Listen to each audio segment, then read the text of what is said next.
Welcome, everybody. As I say, please feel free to introduce yourselves in the chat. I'm delighted to welcome Rosie to speak in a moment. I'll introduce Rosie. In the background is Ella, who will be monitoring the chat. We'd very much like you to put any questions that you have in the Q&A session. That will also be being monitored by Ella, and there'll be plenty of time for questions at the end. And that's where you will see me again after the introduction.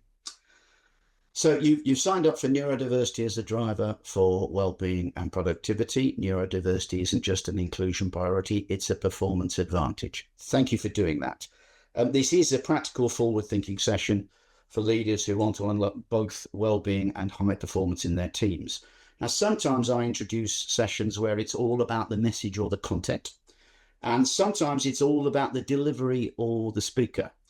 Very occasionally, we're fortunate enough to allow me to introduce somebody who's outstanding on both counts, and that's what's happening today with Rosie. So, Rosie, I'm absolutely delighted that you're going to be able to join us. Now, I first met Rosie in indirectly in slightly embarrassing circumstances. We participated as Thrive, and I drove the participation in the suicide prevention standard when it was being created last year on the committee. BS 30480 is the standard. I encourage you all to look at it. And I said, let's write to our customers and let them know that it's going on. And I got a reply from a customer, one R. Russell, saying, well, excuse me, not only do I know it's going on, I'm on the committee. So I was slightly embarrassed about not knowing that in the first place. But since then, I have been absolutely delighted because she's helped me understand the world better by looking at it through a safety, health and environment lens. And I've heard her speak on a variety of topics with passion, perception and powerfully getting her point across. I was also conscious that neurodiversity is a very hot topic that seems to attract a lot of disinformation. And at Thrive, we felt our ecosystem deserved better. And so did you, because you've all turned up to listen, so that's fantastic. Thrive clinicians deliberately constrain themselves to talking about it purely from a clinical perspective. So it was that I was delighted that Rosie agreed to speak on the topic today, and thrilled that so many of you signed up to listen. My job was simply to get Rosie the right audience. Tick, fantastic. Thank you very much. That's great.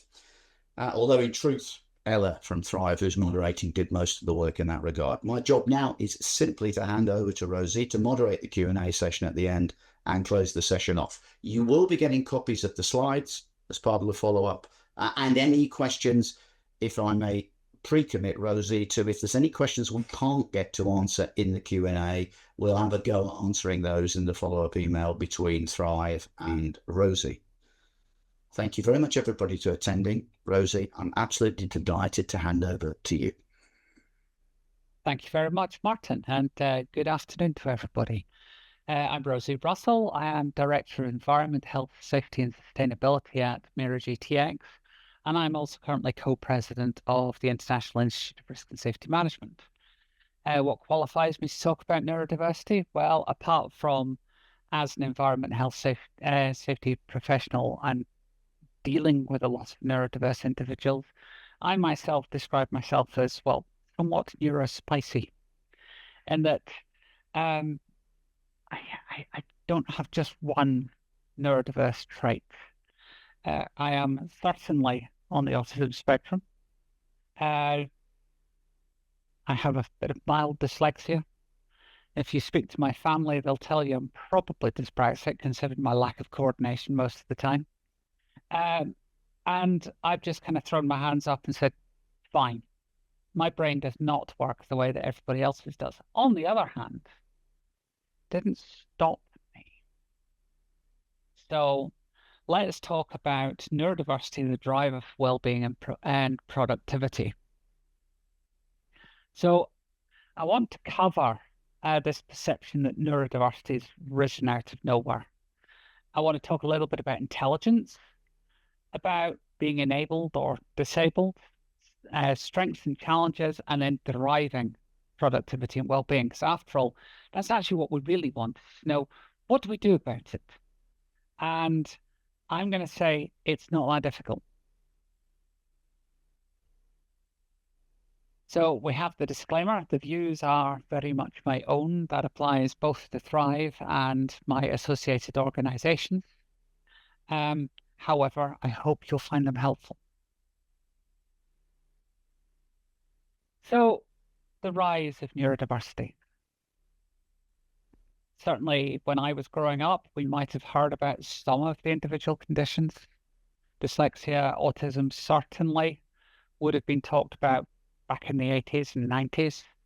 And suddenly we have this umbrella term. Well, neurodiversity as a term was first coined in 1999, and it was a way of trying to explain that the human mind can be thought of in much the same way as we do, for instance, with biodiversity. There's a huge range of what's there. But people say, well, it just suddenly seemed to jump up from absolutely nowhere. We had this low level of people who were a bit different, and now suddenly we're being told it's like 1 in 5 people in the world. It's like, and I go, well, fair enough. Let's look at the graph and plot it over time. Except this graph starts in 1880. So what is it? Because it's not neurodiversity. The history of left-handedness amongst Americans by year of birth. What happened in the early 1900s was we suddenly became aware, or more to the point, we stopped persecuting left-handed people because we actually understood that, guess what? About 1 in 6, 1 in 7 people, they're left-handed. There's nothing wrong with that. That's just who they are.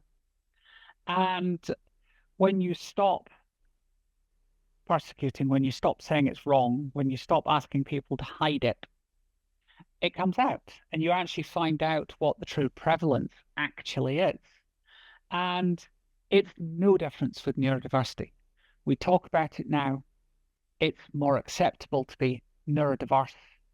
And now people are being much more honest about how they truly operate when they're unconstrained.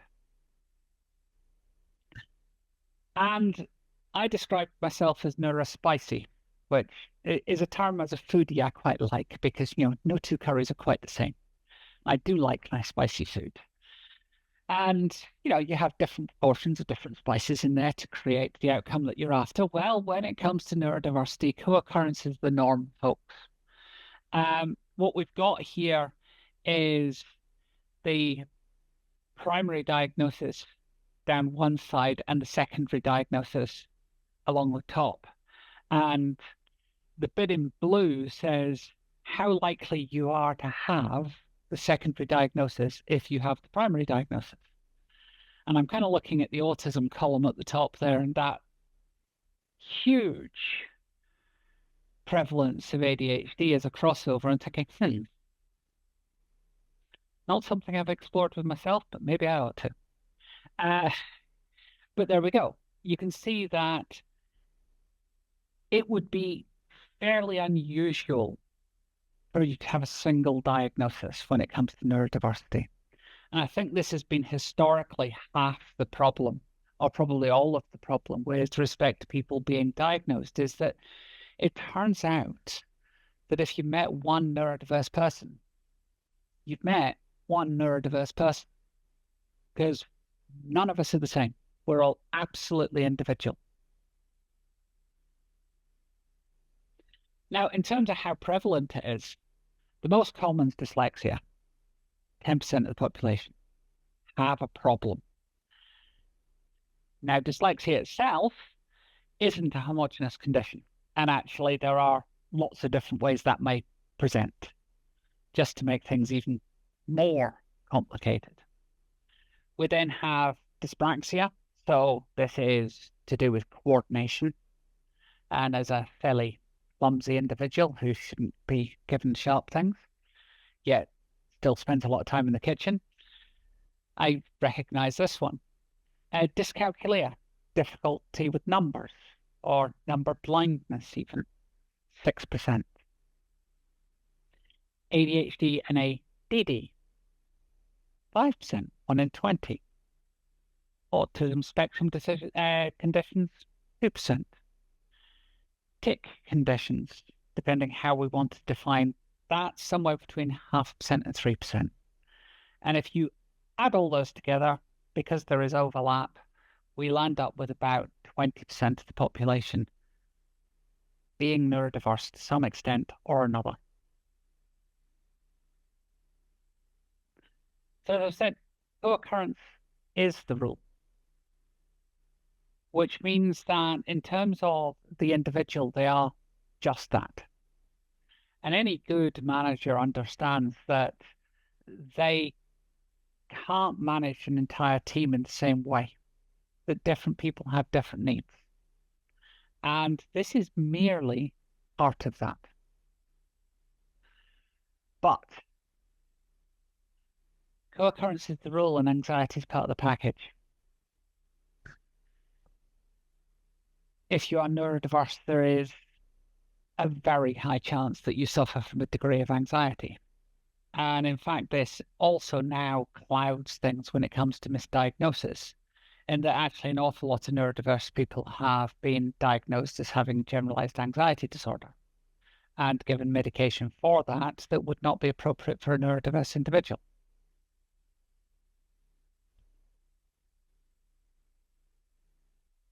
So let's move on to talk about intelligence for a little bit. Intelligence, as we've been sold it in Western society, is made up of 3 bits: linguistic, logical, and spatial reasoning.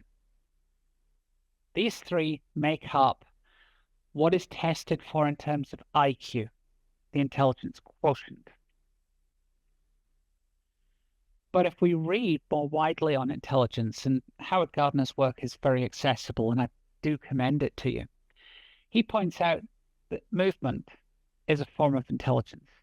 If you have ever been to the ballet, you will understand that. Music is a form of intelligence. Now, I'm highly musical, but I do have a problem with movement, so my ability to play an instrument, not great. Then we have the interpersonal intelligence, that ability to connect with other human beings. The intrapersonal intelligence, the ability to connect with ourselves. And then we have this naturalist intelligence, which was originally coined for understanding about nature. These days, I would be tending to say it is much more of a natural intelligence around systems in all of their forms. And you can map yourself to it.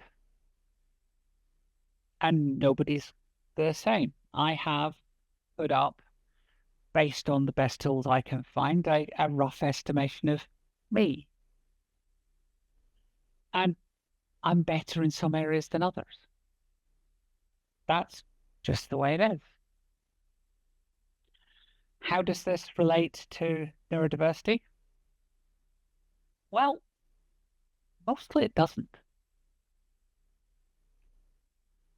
Being neurodiverse does not necessarily map onto intelligence. They are effectively 2 different measures. And people with really quite challenging presentations of neurodiversity can still be highly intelligent. Question is, how do we unlock that? And what do we need to do to unlock that? So it really is this question about, is someone with neurodiversity enabled or disabled? Well,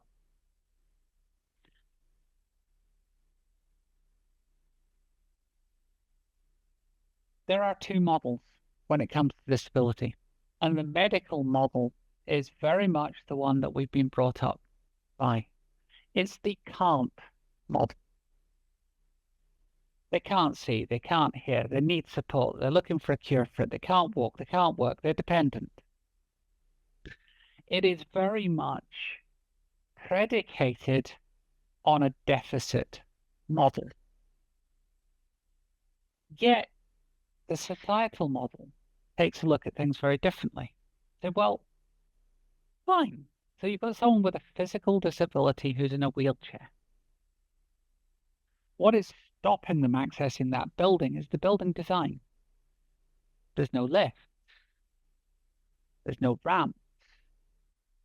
And we've been, I think, pretty good at society about changing that. Someone who's deaf, for instance, well, if we were all taught sign language at school, would that actually be a problem? The answer is no. So we need to really rethink, because the social model of disability is the can model. What can someone do? And when we shift our focus, and I'm going to go with the can't bit, with the challenges at the bottom there. It's well known people with autism may have social skill challenges. They might not be so good with nonverbal communication, managing change, executive functioning skills, so the ability to prioritize, and sensory acuity could be a challenge. Yeah, but let's look at the can model for a moment, shall we? Attention to detail. You want someone to actually spot all the mistakes and follow the rules, all of the rules, all of the time. My father was a printer. An awful lot of their proofreaders these days would be diagnosed as being on the autistic spectrum. Linear logical thinking, the ability to see patterns in data that no one else can see. Designing a process that will actually work and actually thinking about eventualities. That sensory acuity that can be a challenge can also be a pro. You want someone to do the same way, someone to do something the same way every day. Yeah, you might actually want to select for somebody with autism. And in fact, in my employment history, I had a lab technician working for me who had such a diagnosis, and he was spectacularly good at the job. When we then get to dyscalculia, so problems with numbers, sure, there are challenges, but they're highly entrepreneurial. They think laterally. They creative and visual thinking and multitasking and communication and managing their energy. This sounds like somebody I'd actually like to have in my team. Thank you very much. Maybe not if it's an actuarial team, but, you know, certainly plenty other places where I'd want these skills. In terms of dyslexia, this one's really interesting to me because I'm here. Yet I'm on the autism spectrum, but I've got good communication skills. And that's because the co-occurrence, the dyslexia, is modifying the autism. So dyslexics have got excellent social and communication skills. Think somebody like, for instance, Richard Branson. Like him or not, he's an excellent communicator. Again, we've got lateral creative thinking. Look at the number of businesses that he's created. Identifying patterns, the holes in the market that he's identified that many others haven't.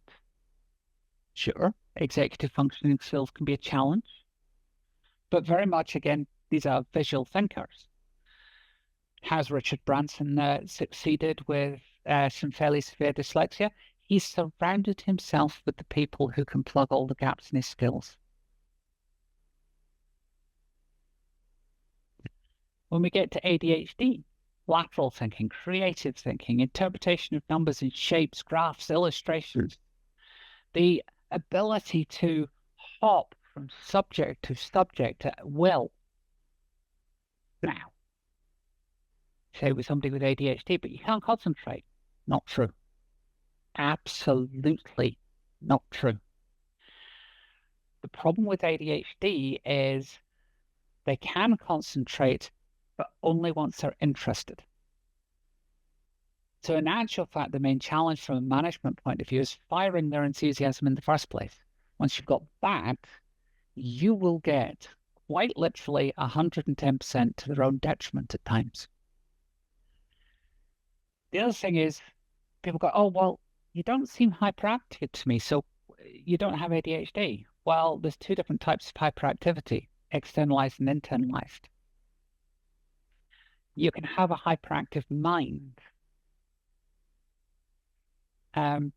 Someone who's very close to me describes their mind as being 16 squirrels on psychoactive substances. Or as I say, 25 ideas a second. Because they just, if you spend any time near this individual, they're analyzing, they're talking, they're just going so fast in terms of their mind. Their problem actually sometimes is that their mind's running faster than their mouth is. But ADHD people can be a massive asset because they can, hop from topic to topic, yet they can concentrate for hours on something that they need to get done. Dyspraxia. So now we're into movement. Fine. Macro motor skills might be compromised. It's actually interesting, though, that it doesn't always compromise micro motor skills. So you can have someone who is clumsy at a macro level, yet really delicate at a micro level. I've come across one person who's dyspraxic with who actually repairs watches, clockwork watches. Can't pick up the cup of coffee, but can place a cog in a watch. Fascinating. But again, creative thinkers, lateral thinkers, wonderful social communication skills. They tend to be very good storytellers. And then we get to Tourette's. Their biggest challenge is coexisting with other neurotypes. They have a tendency to find the rest of us a little bit irritating. But their prioritization, their planning skills, their ability to innovate and find creative solutions, these are second to none. So if we want to consign neurodiversity to the medical model bin of Kant, you're throwing away an awful lot of supercharged skills. It seems to me that almost that the skills are focused in some areas and not others, so those skills are actually hyper.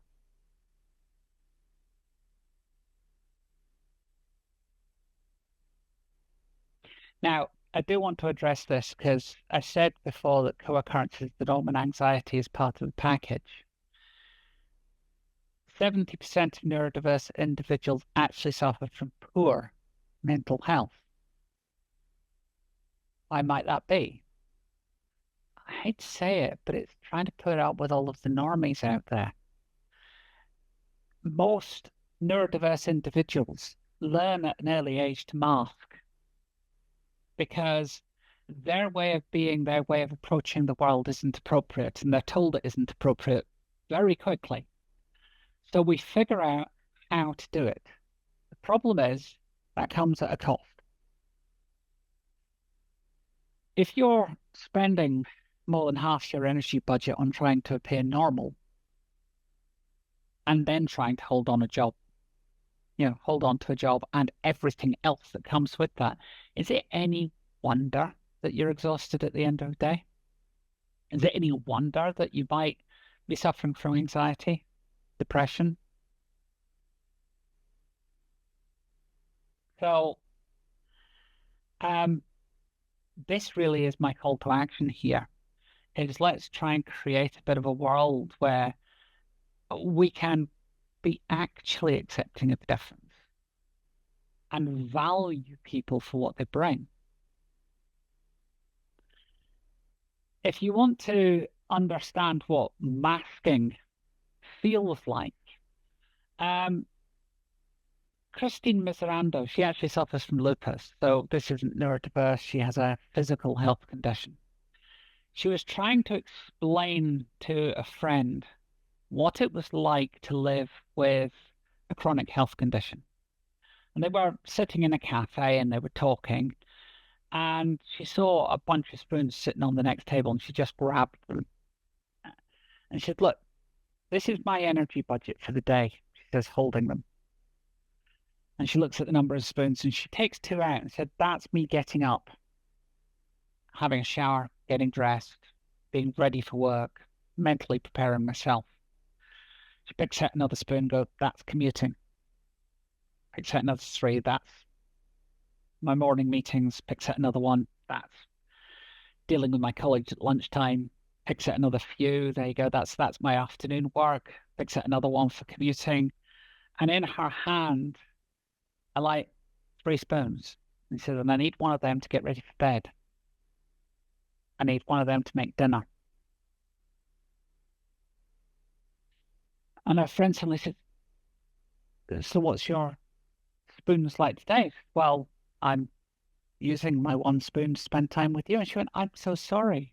I didn't realize you have such an impact. If I turn out, no, I choose to use that spoon this way today. And so there's no discretionary budget in an environment where we're masking. Now, yes, we can borrow some spoons. We can go into overdraft, but we got to pay that back sometime. And if you go too far into overdraft, you become, well, not just tired, but energy bankrupt. And that's where complete burnout can happen. So read spoon theory. It's an interesting thought experiment. I particularly like it. And I do turn around if I'm a little tired sometimes and say to my friends or my wife, I'm a little low on spoons today. And they'll go, yep, that's no problem. They know what I'm talking about. So very quickly, some principles of neurodiversity. Thomas Armstrong, who wrote The Power of Neurodiversity, which, by the way, is a fabulous book. You should all grab a copy and read. He said that the brain works more like an ecosystem than a machine. There are no cogs or anything. Our mind's much more like a houseplant. And if your houseplant's sitting on 1 windowsill and it's looking a little unhappy, what do? You move it to somewhere where it's happier. Human beings and human brains exist along continuums of competence. I showed you that with Howard Gardner's facets of intelligence. But human competence is defined by the culture to which you belong. You can imagine in an agrarian economy, the boundless energy of someone an ADHD person who's externally hyperactive might be quite valuable. The pattern matching of someone with autism who goes, it's funny, if I grow those crops in that field after I grow these crops, they grow better. I'd argue crop rotation probably came from someone who was autistic. Whether you're disabled or gifted depends on largely when and where you were born.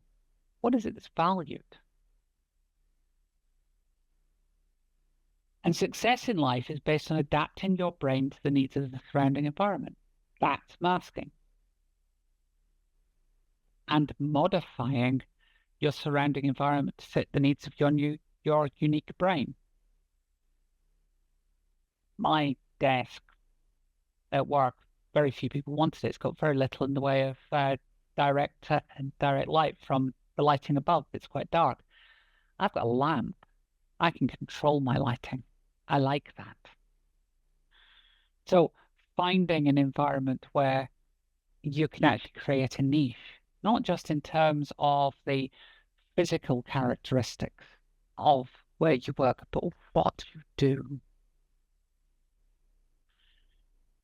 And niche construction, it does include career and lifestyle choices, use of assistive technologies, HR, and other life-enhancing strategies tailored to our needs. But the interesting thing is, if we can construct a really nice, comfortable niche, actually enhances our ability to adapt to the environment because it's taking less toll. We're using less energy. So actually, if we get that niche right, we've got more energy to deal with the neuronormatives. So if we take a look at certain professions, we find that 37% of marketing professionals are ADHD. We find high prevalence of dyslexia in construction, logistics, architecture, engineering, and healthcare. A lot of nurses we find are actually dyslexic. Why? Better communication skills, better pattern recognition. They see things before doctors ever see it. Artists, no surprise. And autism is massively overrepresented in tech and biotech. It's 2% of the general population. I would argue, having spent most of my time in research institutes, universities, and biotech companies, we're probably up near 30, 40%.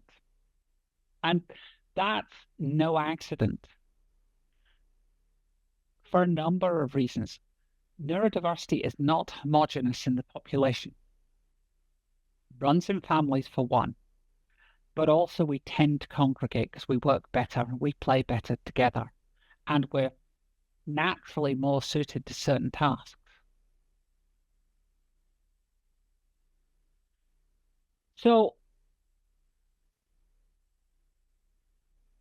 what are the barriers to performance? Because fundamentally, that's, as a manager, that's what I'm interested in. Well, we said if we take a look at the social model of disability, we find that barriers come from the workplace, the work culture, and the work design, which means we can eliminate them through the workplace, the work culture, and the work design. So what do we need to do? Well, first of all, we need to recognize that it's a huge competitive advantage having neurodiverse people in your organization and having them work with neuronormative people. Harvard Business Review is the study that's most commonly quoted, showing a 30% productivity boost for mixed teams. Ernst & Young recently went and repeated that study. They found a range, which 20 to 40%. No surprise that the middle of that's 30%. So EY basically replicated the study. JP Morgan Chase actually now do job description analysis to try and find out if there's a match between a job description and a neurotype, and if there is, they hire for it. Because, wow, 90 to 140% more productive. If I went to a business leader and say, if you match your neurotype to the job, you might actually have to employ fewer people, or you'd be able to do more, I think they'd be interested. That's a competitive advantage right there. And neuro-inclusive teams 6 times more likely to be highly innovative and resist groupthink. This, to me, is a massive competitive advantage and driver for productivity. The case is clear. The jury's out on this one, folks. So what do we need to do? Well, we need to start with line managers and HR. They need to understand neurodiversity and understand it's an advantage. And for that, they need to be supportive, neurodiversity aware. Their line management style has got to be person-centered. I've said for many years that a line manager has one job, and it's to create an environment in which their staff can thrive. And after that, they'll be able to deliver everything else. In terms of mental well-being, we need to be careful with our workload management, and we need to have the support systems in place for people who think differently. Coaching, mentoring, networks, mental health champions. None of this is difficult to achieve. The culture, we need to train the entire workforce to be accepting of difference. We need to move, certainly in an office environment, to a presumption of not interrupting one another. There is a time for interruptions. There is also a time for focused work. And tolerance of routines, different routines. So what that I like to have my lunch at exactly the same time of day every day, and I like to generally eat the same thing. You might find that a little strange. To me, it's just one less thing I need to decide, and it allows me to be productive the rest of the day. Also, I'm a morning lark. Love to start work at 8 a.m. Love it. But if you're a night owl, I'm going to be tolerant of that, and I'll see you about 10 or 11 o'clock. And that's fine, because you'll work on into the evening whilst I'm at home cooking my dinner. In terms of the workplace, there's a fabulous publicly available specification standard, PAS 6463. And it's designed with neurodiversity in mind, or designing for the mind. Tells you exactly what you need to do to create a neuro-inclusive space for people to work in. And then in terms of what some people would call adaptions, and I call productivity tools because it's what they are. Things like dictation software was originally designed for the medical profession to allow them to dictate their notes. The very first edition of Dragon was Dragon Medical. The other forms that we now use today came much later. Things like screen readers to allow things to be read to you whilst you're reading it on screen. Hugely assist comprehension in those who are dyslexic. Screen tinting. People who are dyslexic often have a colour, a background colour on which text looks clearer. I'll let you into a secret, we've all got a colour. It's less pronounced for those of us who are not dyslexic, but there will be a background colour at which suddenly you will find text looks clearer and sharper. And if you've ever seen one of the yellow legal pads, that's my colour. My little brother, on the other hand, his is cerise and he hates that. Diary and planning tools and training, well, to be quite frank, we could all use that. And the last one here is headphones. Costs £250, £300 for a good pair of noise cancelling headphones. And employers might balk at that cost. In fact, actually, if we take a look at that entire suite there, that's probably about £2,000 worth of investment. How much would it cost for you to replace an employee?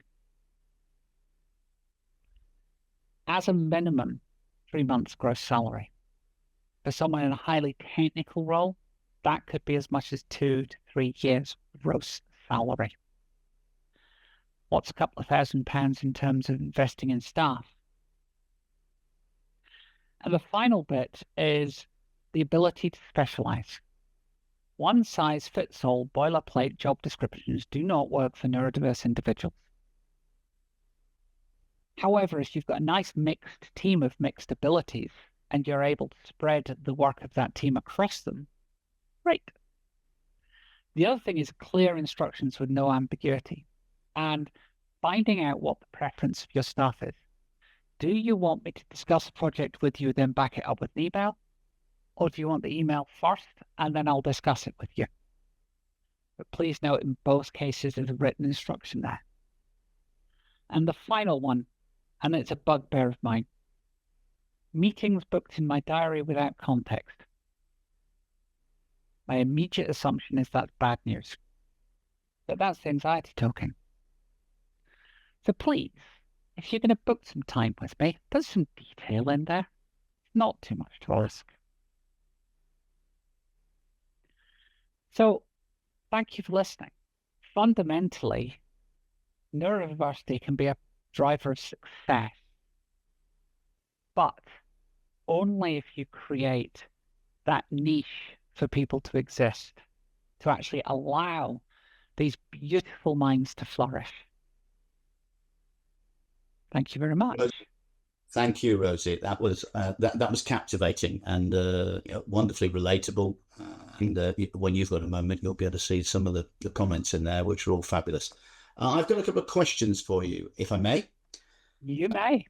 So you talked about, on that slide, it's very helpful, some things that people could do. I'm going to be quite specific and ask you to do the old recommend one thing. And I'm going to ask you the question at the beginning in three categories. So if you could ask one thing that co-workers should be doing for each other in order to help neuro-inclusion or help people feel comfortable in the workplace.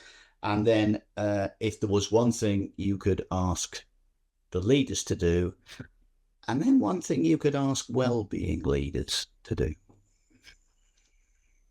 So what can our colleagues do? Stop interrupting us, please. I'm not as bad with it, but I know some people who talk about interruption rage. And whilst that might not be externally expressed, it can stop you regaining your focus. Even a neuronormative individual can take up to 15 minutes to regain their focus after an interruption. Some neurodiverse people might take all day. And given how productive they could be if you don't interrupt them. In terms of leaders, please stop focusing on the cost and start thinking about the upsides.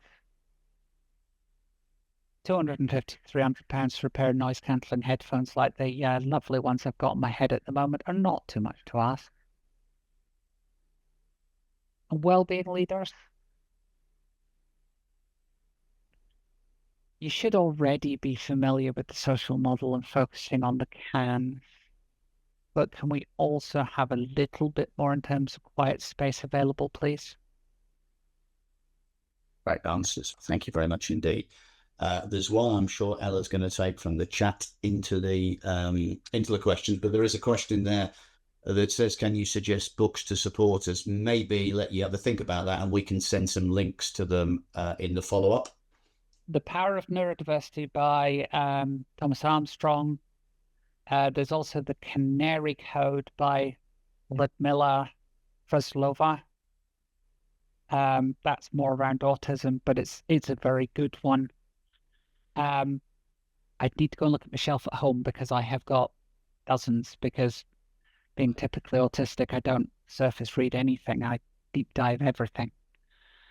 Well, if there's something that comes to mind, then in the follow-up, we can send that. That's great. Thank you very much indeed. Somebody also asked to you to repeat spoon theory, and I'm going to encourage them to look at the recording, but you did give us a link, so that will be in the slide. I did. It's Christine Miserando, spoon theory. It's on the website, but you don't look ill. Okay. Right, I'm reading one in real time. It says, masking can be exhausting for some neurodivergent people, but unmasking can sometimes lead to behaviours that others may find challenging or misunderstood. How can organisations strike the right balance and support everyone effectively? Great question. Absolutely. So meltdowns, for instance, which are effectively emotional dysregulation as a result of being overwhelmed. If we don't have anywhere to go, if we don't have a culture that's accepting that, actually, do you know what? I might need to miss the next meeting because I actually just need to go and sit quietly for 20 minutes. Then if we don't have those things, then some people with neurodiversity will really struggle to get through the rest of the day. And you're quite right. You may see behaviors that are challenging as a result. In terms of, as colleagues, if we know someone who's in that category, when it's appropriate, we might want to talk to them about it and say, what would help? Because within a team, we are meant to be exactly that, a team. if someone's got some needs where they actually need to take time to re-regulate, surely that's the responsibility of the whole team. Got it. That makes sense. Thank you. There was a specific question up here. Hold on, that's it. Okay, now we can do that. I don't need to ask you. That's just admin for us. There was a question up here. How can managers work better with people who have RSD? RSD. Good question. And I'm going to hold my hand up here and say, I'm not up on the specifics there. However, I know it is covered in Thomas Armstrong's book, so I would go there.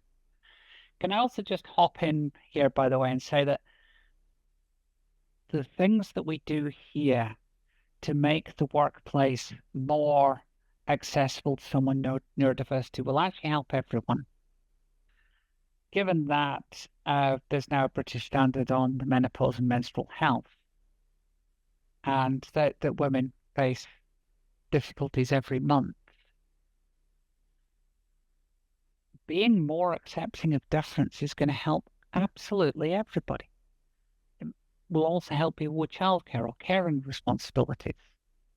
This isn't isolated. No. And I'm going to move on from the Q&A now and try and just close it off. If there's any that we've missed, because I think there might be a couple hiding in the chat, to say we will try and pick them up in the follow-up.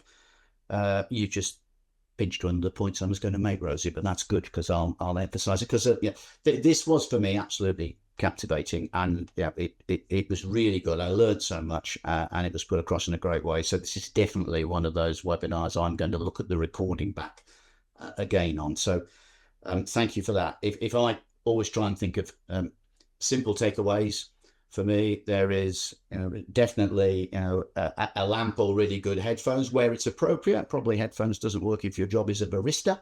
Okay, but there's plenty of there's a lot of jobs where that something like that would make a big difference, and I'm sure there are other things that are appropriate for the barista. But these are simple things.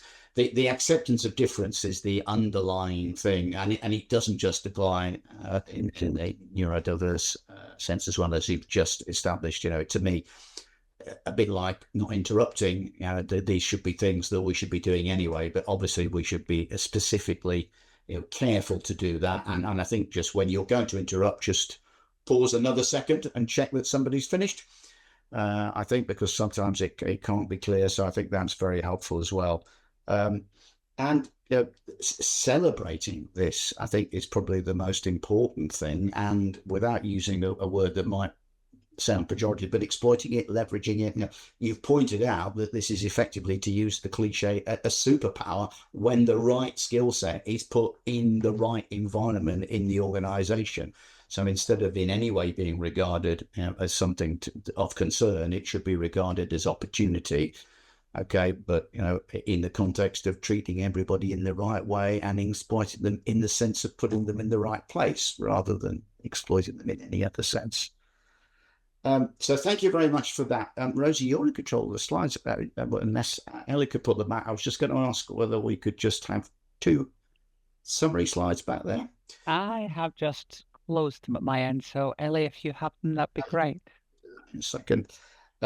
So I was just going to put up so we will run a webinar in a moment. We just put up the link to the next one. This will all be included in the slides anyway. If anybody... If I may, I'm on LinkedIn. I'm very happy to chat. And just one thing, I've seen people talking about loop earplugs. I personally don't get on with earplugs, but headphones work for me. We're all different, it seems. Absolutely. So we've got that up next, a very different topic, and we're lucky enough to have Rosie speaking again later in the year as well. If we flip to the next slide, the only thing I'm going to say about Thrive is, if you want to download Thrive and have a look at it, and then talk about how you can get it most commonly through one's employer, that's great. But this hasn't been about Thrive. And last but by no means least, as we close it off, Ella, I'd really like to thank everybody for attending and for asking really smart questions in there, and for the comments in there which were great. Okay, please give us any feedback and any other requests as you look at the webinars in the Thrive ecosystem, anything that you want us to cover. We have access to outstanding speakers. They're all outstanding. I have to say, if you read the comments and you were a Thrive person, these are the best we've had, Rosie. So without totally embarrassing you, and also you've set the bar for the future webinars. So actually, I'll put a little bit of pressure on you there gently. But no, absolutely outstanding. Thank you very much indeed. And I'd just like to thank everybody for attending. We look forward to seeing you at the next Thrive webinar. And I'm actually going to do something old-fashioned and give a round of applause to the fabulously neurospicy Rosie Russell. Rosie, thank you. Thanks, everybody. Bye-bye.